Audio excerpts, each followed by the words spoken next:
Mesdames, mesdemoiselles, messieurs, bonsoir et bienvenue dans cette voix de l'Esgourde. Aujourd'hui, je porterai à débat les effets de la musique sur le comportement humain. On a tous des goûts musicaux différents, mais la question est pourquoi? Eh bien, chaque individu a un vécu différent. C'est-à-dire qu'il vient d'un milieu social, il a des fréquentations, une éducation, une culture qui font ce qu'il est aujourd'hui. Et dans notre enfance, nous avons ce que l'on appelle des neurones miroirs. Ces neurones, en fait, servent à capter l'environnement qui nous entoure et à reproduire ce que nous voyons pour devenir, en fait, ce que nous voyons, qui implique qui on est. Et par conséquent, certaines mélodies nous touchent plus que d'autres, de même que les paroles d'une chanson. À partir de là, on obtient ce que j'appellerais un profil musical, c'est-à-dire ce à quoi la personne va être réceptive. Néanmoins, la musique ne touche pas que les vivants, hein. Par exemple, vous avez sûrement tous entendu déjà parler de cette expérience qui consiste à faire écouter de la musique classique à des plantes. Eh bien, en effet, ça a une influence, hein. On le sait désormais que ça a une influence. Et là, ça peut entraîner certaines formes de snobisme, hein. Par exemple, dans certains hangars de cannabis, hein, eh bien, on leur fait écouter de la musique classique. Et alors là, on pourrait imaginer, par exemple, le gars qui dit moi, hein, je fume de la bœuf élevée au Tchaïkovski. Alors bien évidemment, ça n'a aucun sens, hein, mais tout ça pour montrer que, évidemment, la musique a une influence sur les plantes. Et cette influence, c'est quoi? C'est que ça augmente leur vitesse de croissance. Pourquoi? À mon sens, je pense que c'est, d'après ce que j'ai pu recueillir comme information, à cause des vibrations que dégage la musique et que la plante, du coup, peut capter et dont peut se servir pour se développer. Ce qui entraîne plus qu'un paramètre auditif. Donc le mouvement vibratoire, pour moi, en fait, ce sont les vibrations qui créent le ressenti sur la mélodie et par conséquent les paroles qui créent les émotions sur l'auditif. Même si une simple mélodie peut faire ressentir des émotions. C'est un peu plus compliqué que ça. Mais globalement, on va dire qu'une musique classique va plus toucher le ressenti de la personne sur ce qu'elle est, et les paroles d'une chanson vont plus faire ressentir des émotions, puisque bien évidemment, avec des paroles, on peut plus facilement exprimer une émotion. Une fois qu'on a ces données, on peut les comparer au profil musical. Et là, j'ai en tête le stéréotype de la fille qui écoute des musiques tristes après une rupture. Et ça peut paraître con, mais justement, le fait d'écouter ces musiques est libérateur. Pourquoi est-ce que le fait d'écouter ces musiques est libérateur? Eh bien, tout simplement parce que une personne qui est triste et qui écoute une musique triste va chercher à transférer cette tristesse et cette émotion qu'elle a en elle sur autre chose, sur un autre support. Et de ce fait, en fait, le fait d'écouter cette musique va nous permettre d'extérioriser ce sentiment et de le laisser s'échapper. Et du coup, en général, on dit que ça aggrave les choses, mais pas forcément. Dans beaucoup de cas, au contraire, ça aide la personne à se libérer de ce poids et à finalement se sentir mieux.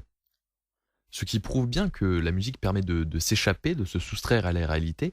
Et là, Puccino disait que le temps d'une musique n'a rien à voir avec la distance à laquelle elle vous fait voyager. Parce que selon le profil musical, la sensibilité de chacun va être touchée différemment, par un rap ou par une ouverture symphonique. Ce n'est pas justement le fait d'écouter du rap qui fait que on va transmettre une émotion, on va transmettre un message. Et ce n'est pas le fait d'écouter une ouverture symphonique qui veut dire que on va travailler sur le ressenti. L'un comme l'autre, c'est possible. Selon les personnes qui vont être en contact avec ces musiques, selon les personnes qui les ont faites, selon pourquoi elles ont été faites. Et justement, en travaillant sur ces points-là, on peut s'apercevoir et on peut tout à fait imaginer qu'on influe sur le comportement des gens rien qu'en leur faisant écouter ces musiques. En cherchant le vécu d'une personne, on peut trouver des musiques qui influent sur elle. Et à l'inverse, en cherchant ce qu'une personne écoute, on peut savoir qui elle est. C'est-à-dire que vous connaissez sûrement cette phrase montre-moi ta bibliothèque, je te dirai qui tu es. Eh bien, c'est exactement pareil avec une bibliothèque musicale. Selon ce qu'une personne écoute, selon le style, selon les déclinaisons musicales, selon les accords musicaux employés dans les musiques, eh bien, on peut tout à fait en déduire un profil de la personne et un caractère, des habitudes, une façon d'être, mais bien sûr sur un point de vue général. Néanmoins, il faut faire attention, le style musical, même s'il dépend du vécu de la personne, n'influe pas sur l'identité de la personne. C'est-à-dire que même si on écoute qu'un seul style de musique, hein, que de la techno, que du classique, du rap, de la raga, qu'importe, eh bien, il y a une infinité de déclinaisons au sein même des styles de ces musiques qui, en se recoupant, en fait, qui se recoupent entre les styles.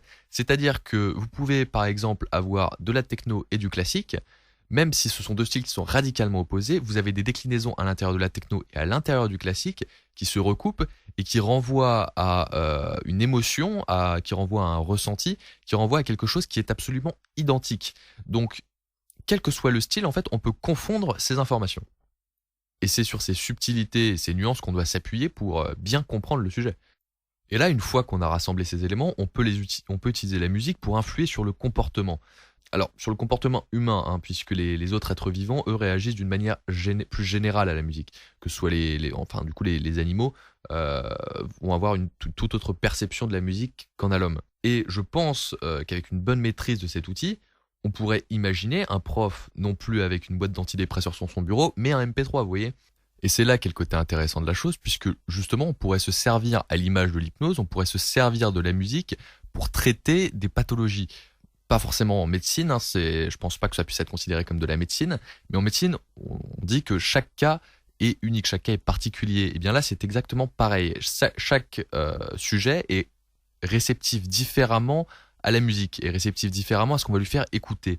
Et par conséquent, on peut, en ayant établi un profil, en ayant fait un travail avec cette personne, on peut établir une liste, par exemple, de chansons, on peut établir une playlist que cette personne écoutera dans la journée, de façon ponctuée, ou une fois le matin, une fois le soir, je ne sais pas du tout, et qui, du coup, insufflera une dynamique à la personne pendant cette journée. Une dynamique plutôt positive qui fera que pendant toute sa journée, elle sera plutôt positive. Mais attention à l'inverse, on pourrait aussi insuffler une dimension négative à la personne. Et ça, c'est très dangereux puisque du coup, on pourrait agir donc sur le comportement de cette personne en son bien ou au contraire la faire devenir encore plus dépressive. Et c'est là qu'il faut faire attention, c'est là qu'il ne faut pas faire n'importe quoi. C'est pour ça aussi qu'on a une connaissance assez abstraite au final de cet outil. C'est parce que il peut, comme tous les types de médecine, en général, ça peut être dangereux comme ça peut être super utile. Et moi, je pense vraiment que en travaillant un peu sur le sujet, en développant des moyens, des fonds avec des personnes brillantes, on pourrait arriver à en faire quelque chose d'utile, utile à la société et aux hommes en général. Mathieu Ricard qui parle du développement de l'altruisme efficace entre les hommes, et même il l'élargit plus large, c'est-à-dire au sens il l'élargit aux êtres vivants en général, eh bien on pourrait tout à fait imaginer de s'appuyer sur cet outil qui est la musique pour développer l'altruisme chez les êtres vivants comme chez les hommes. Et c'est sur ces paroles, puisque je ne sais pas si elles sont belles ou pas, que je vais vous laisser profiter du génie musical de notre race. Nique ta mère, fils de pute. La chatte de la con de ta mère, la pute. Enculé, sale bâtard. Je te nique le troufion, ta grand-mère, la chauve qui fait du jet ski. Enfant de sale, enfin baiser ton chien, t'es que mange-mère négro. Le garage habite, grosse embouille de ta race, de ta soeur la